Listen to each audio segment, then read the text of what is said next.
Aristotle's insights on Socrates. Aristotle was born in 384 BCE, 15 years after the death of Socrates. At the age of 18, he went to study at Plato's academy and remained there for 20 years. Afterwards, he traveled throughout Asia and was invited by Philip II of Macedon to tutor his son Alexander, known to history as Alexander the Great. While Aristotle would never have had the chance to meet Socrates, we have in his writings an account of both Socrates' method and the topics about which he had conversations. Aristotle related 4 concrete points about Socrates.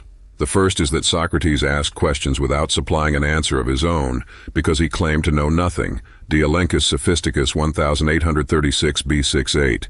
The picture of Socrates here is consistent with that of Plato's Apology. Second, Aristotle claims that Socrates never asked questions about nature, but concerned himself only with ethical questions. Third, Aristotle claims that Socrates is the first to have employed epagoge, a word typically rendered in English as induction. This translation, however, is misleading, lest we impute to Socrates a preference for inductive reasoning as opposed to deductive reasoning. The term better indicates that Socrates was fond of arguing via the use of analogy.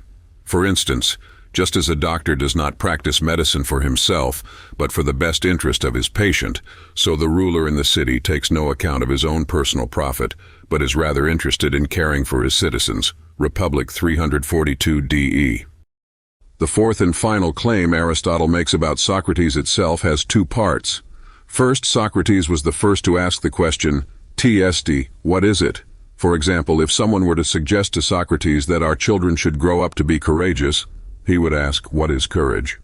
Second, as distinguished from Plato, Socrates did not separate universals from their particular instantiations.